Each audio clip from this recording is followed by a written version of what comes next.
आर्थिक विकास को प्रभावित करने वाले कारक पढ़ा रहा हूँ। इसमें पहला मैंने बताया था श्रम शक्ति, नहीं पहला था प्राकृतिक संसाधन, दूसरा श्रम शक्ति यानी जनसंख्या, तीसरा पूंजी निर्माण और चौथा पूंजी उत्पाद अनुपात।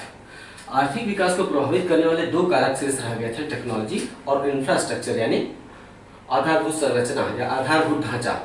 टेक्नोलॉजी और आधारभूत ढांचा भी आर्थिक विकास को किसी भी देश में काफी हद तक प्रभावित करते हैं। कैसे? आइए टेक्नोलॉजी को देख लेते हैं। एक जमाना था जब हम फिल्म के गाने सुनते थे या फिर मूवी देखते थे घर पे वीडियो लगाकर, तो कैसेट लगाकर, तो रील वाले आते थे कैसेट, याद है? रील वाले कैसेट कुछ लोगों के पास तो अभी भी पड़ा होगा। उसके बाद अचानक से सीडी मार्केट में आ गई, कॉम्पैक्ट डिस्क यानी सीडी के मार्केट से आते ही रील एकदम से गायब हो गया, है ना। कॉम्पैक्ट डिस्क क्या था? हल्का था, आसानी से कहीं भी ले जाया जा सकता था और बहुत ही सस्ता था। रील वाले कैसेट कहीं महंगे आते थे, कॉम्पैक्ट डिस्क बहुत ही सस्ता होता है। अब पेन ड्राइव वाला जमाना आ गया, अब गाने या फिल्म लोग पेन ड्राइव में लेते हैं, है ना। तो पेन ड्राइव में क्या है, 10 रुपए में आप 10 मूवी डलवा लीजिए। तो पेन ड्राइव आ जाने से एक तरह से कॉम्पैक्ट डिस्क मार्केट से गायब हो गया। तो जमाना धीरे धीरे स्मार्ट होता चला जा रहा है, ठीक है। एक समय था रील, फिर कॉम्पैक्ट डिस्क, फिर पेन ड्राइव। अब तो पेन ड्राइव में भी पेन ड्राइव का उपयोग अभी है, लेकिन मूवी गानों के लिए लोग पेन ड्राइव का इस्तेमाल नहीं करते। अब तो डायरेक्ट यूट्यूब से ऑनलाइन ही देख लेते हैं, सारी मूवीज और गाने ऑनलाइन हो गए हैं, है ना। धीरे धीरे एक समय आएगा कि पेन ड्राइव भी गायब हो जाएगा। तो धीरे धीरे स्मार्ट होता जा रहा है, साथ ही सस्ता होता जा रहा है। आप देखेंगे कैसेट महंगा था, कॉम्पैक्ट डिस्क उससे सस्ता था, पेन ड्राइव में चीजों को लेना, इकट्ठा कर लेना उससे भी सस्ता हो गया। तो टेक्नोलॉजी जैसे जैसे चेंज होती चली जाती है, वस्तुएं भी सस्ती होती हैं, उनकी पहुंच बढ़ती जाती है, उत्पादकता बढ़ती है, इस तरह से अर्थव्यवस्था में तेजी आती है। टेक्नोलॉजी ये काम करती है। बाजार में नई नई वस्तुएं आती हैं। टेक्नोलॉजी जब तकनीकी प्रगति होती है किसी देश में, तो बाजार में नई नई वस्तुएं आती हैं, जो पुरानी वस्तुएं होती हैं उनमें सुधार हो जाता है ना। श्रम की उत्पादकता बढ़ जाती है, मतलब कम श्रम में अधिक वस्तुएं उत्पादित होती हैं, क्योंकि टेक्नोलॉजी कारखानों में भी तो होती है। कारखानों में नई टेक्नोलॉजी वाली कोई मशीन आ गई तो उसमें इंसान का जो श्रम वो तो लगेगा ही, साथ में मशीन भी काम करती है, इंसान भी अपने श्रम का इस्तेमाल करता है। तो नई टेक्नोलॉजी आ जाने से जो मानव श्रम है, कम श्रम में अधिक वस्तुएं उत्पादित हो जाती हैं, क्योंकि नई टेक्नोलॉजी आ गई, है ना। तो श्रम का मूल्य होता है। मशीन आपसे पगार तो मांगती नहीं है, मशीन काम करती है तो पगार मांगती है नहीं, लेकिन इंसान काम करता है तो पगार मांगता है। तो इंसान को तनख्वाह देना पड़ता है।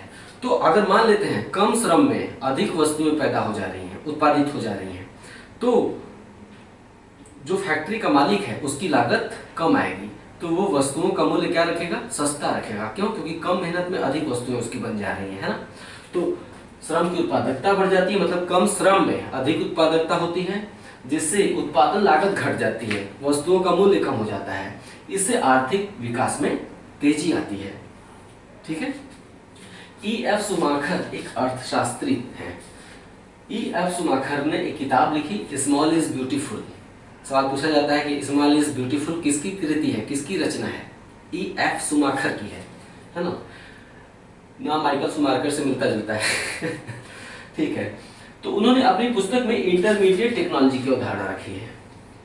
इंटरमीडिएट टेक्नोलॉजी मतलब छोटी टेक्नोलॉजी। उन्होंने अपनी पुस्तक स्मॉल इज ब्यूटीफुल में इंटरमीडिएट टेक्नोलॉजी की अवधारणा प्रस्तुत की है और बताया है कि कम लागत वाली तकनीक, लागत मतलब कास्ट, कम लागत वाली तकनीक जिसमें कम पूंजी लगे, आर्थिक विकास के लिए बेहतर होती है।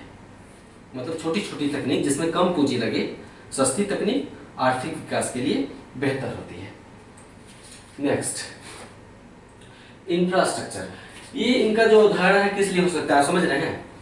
मान लेते हैं कि कोई जो बड़ी बड़ी मशीनें होती हैं, बड़ी बड़ी मशीनें प्रोडक्शन तो खूब करती हैं, लेकिन उनका निगेटिव पहलू होता है बड़ी मशीनों का। जानते हैं क्या?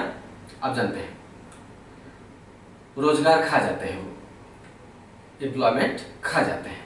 मतलब बड़ी मशीनें इतना ज़्यादा प्रोडक्शन करने लगते हैं कि इंसानों का काम नहीं रह जाता। तो टेक्नोलॉजी वही अच्छी है जो प्रोडक्शन तो बढ़ाए लेकिन रोजगार को खा न जाए, रोजगार समाप्त न कर दे।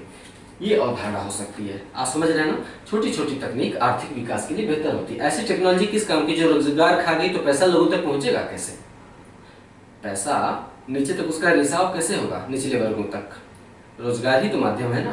तो पैसे के रिसाव के लिए जरूरी है कि टेक्नोलॉजी छोटी छोटी हो, सस्ती हो, है ना, तो आर्थिक विकास के लिए बेहतर होती है। नेक्स्ट, इंफ्रास्ट्रक्चर, आधारभूत ढांचा।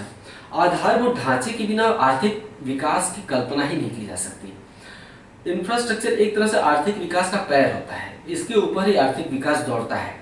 क्या आप देखते हैं सड़कों पर ट्रकें लगातार रन करती रहती है हाईवे पे, चेन्नई से लेके माल लेके पहुंचाती हैं दिल्ली तक, या फिर माल में क्या क्या होता है, सीमेंट होता है ना, गाड़ियां होती हैं, अनाज होते हैं, और भी बहुत सारी चीजें, है ना, ऑटोमोबाइल्स ढोए जाते हैं। आप देखते होंगे कि बड़ी बड़ी ट्रकें होती हैं, उस पर ट्रैक्टर लादे गए होते हैं एक जगह से दूसरी जगह पर।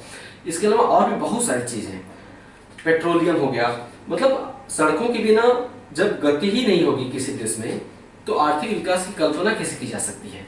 तो इंफ्रास्ट्रक्चर के अंतर्गत परिवहन आता है, ट्रांसपोर्टेशन, सड़क परिवहन, रेल परिवहन, वायु परिवहन, सारे परिवहन। ऊर्जा, यानी जो बिजली के प्लांट होते हैं, अगर ऊर्जा ही नहीं रहेगी तो कारखाने काम करेंगे, तो ऊर्जा हो गया, सड़क हो गया, यानी परिवहन, संचार, टेलीकम्युनिकेशन, ये सब इंफ्रास्ट्रक्चर होते हैं। आर्थिक आधारभूत अवसंरचना कहते हैं, आधारभूत ढांचा कहते हैं। आधारभूत ढांचे के बिना आर्थिक विकास की कल्पना असंभव है। इसके अलावा बैंकिंग और वित्तीय कंपनियां, बैंकिंग और वित्तीय कंपनियां क्या करती हैं, पैसे को इकट्ठा करती हैं और इकट्ठा करके निवेश के लिए उद्योगपतियों को देती हैं। तो बैंकिंग और वित्तीय कंपनियां, सामाजिक अवसंरचना, इतनी चीजों को इंफ्रास्ट्रक्चर के अंतर्गत शामिल किया जाता है। सामाजिक अवसंरचना क्या है, यानी सामाजिक आधारभूत ढांचा। सामाजिक आधारभूत ढांचा क्या होता है, जो लोगों के विकास के लिए जरूरी हो। लोगों के विकास के लिए जो आधारभूत ढांचा है, शिक्षा है ना, स्वास्थ्य सुविधाएं हैं, साफ सफाई की सुविधा है, ये चीजें नहीं होंगी तो लोग नहीं ज्ञानी बन पाएंगे और नहीं स्वस्थ रह सकेंगे, है ना। उनका स्वस्थ रहना और शिक्षा प्राप्त करना आर्थिक विकास के लिए बहुत ही जरूरी है। तो इसलिए इसे हम सामाजिक इंफ्रास्ट्रक्चर के अंतर्गत रखते हैं, सोशल इंफ्रास्ट्रक्चर कहते हैं इन्हें। ओके, तो इंफ्रास्ट्रक्चर पहले आप लिखेंगे, इसके बिना आर्थिक विकास की कल्पना नहीं की जा सकती। नेक्स्ट पॉइंट, आधारभूत ढांचे के अंतर्गत निम्नलिखित बातों को शामिल किया जाता है।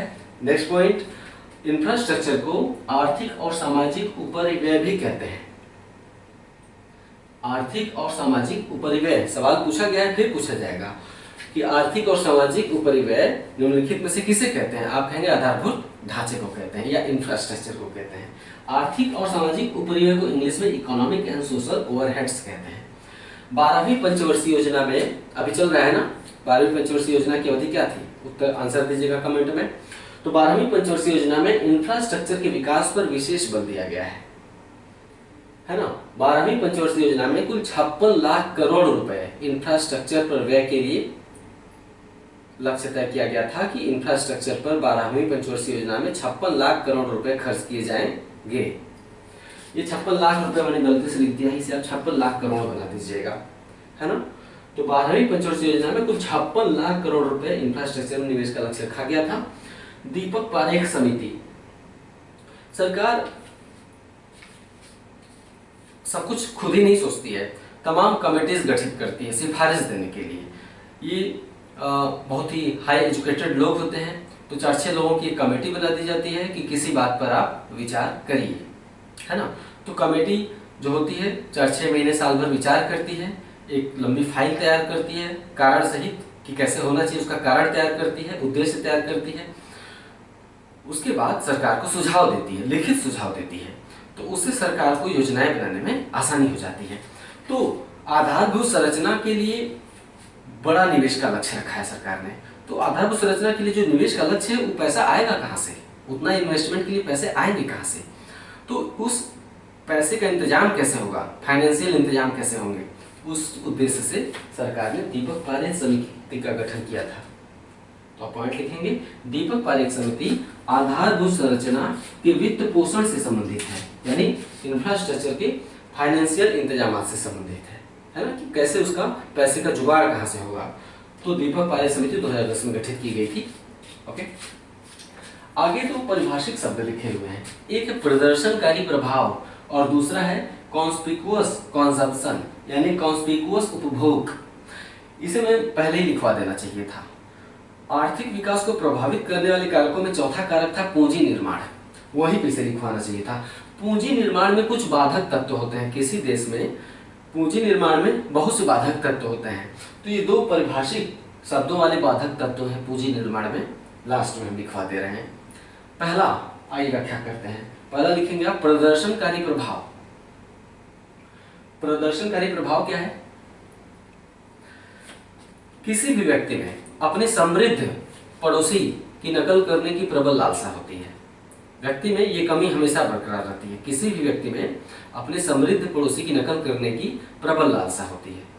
इसका प्रभाव ये होता है कि जैसे जैसे उसका इनकम बढ़ता जाता है, उस लालसा के चलते जैसे जैसे उसका इनकम बढ़ता चला जाता है, वैसे वैसे उसका खर्च भी बेतहाशा बढ़ता है और बचत कम होती चली जाती है। यानी पहले बचत ठीक ठाक होती थी, उसका इनकम बढ़ा तो नकल करने की लालसा के चलते खर्च बहुत बेतहाशा बढ़ा और बचत कम होती चली जाती है।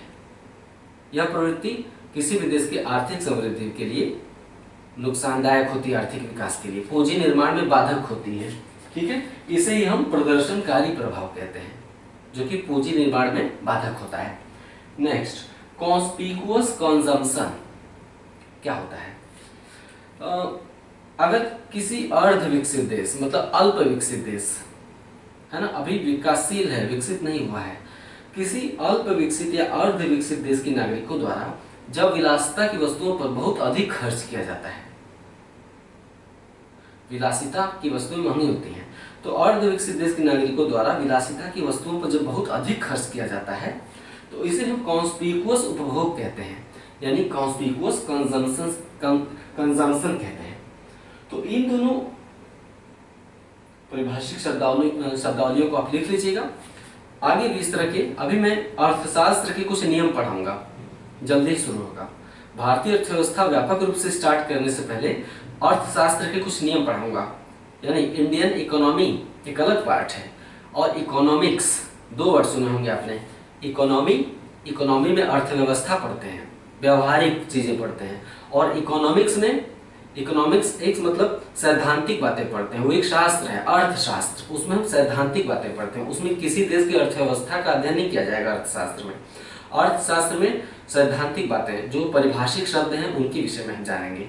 तो शीघ्र ही 1 या 2 वीडियो बाद इसके अंतर्गत हम अर्थशास्त्र शुरू करेंगे, इकोनॉमिक्स। उसमें इस तरह के जितने परिभाषिक शब्द हैं जो एग्जाम्स में पूछे जाते हैं, बार बार फंसाया जाता है, वो हम कंप्लीट करा देंगे, शीघ्र ही स्टार्ट हो जाएगा। पहले आप इकोनॉमिक्स खत्म कर देंगे, उसके बाद इंडियन इकोनॉमी शुरू होगा। ठीक है, चलिए मिलते हैं अगले वीडियो में। नमस्कार।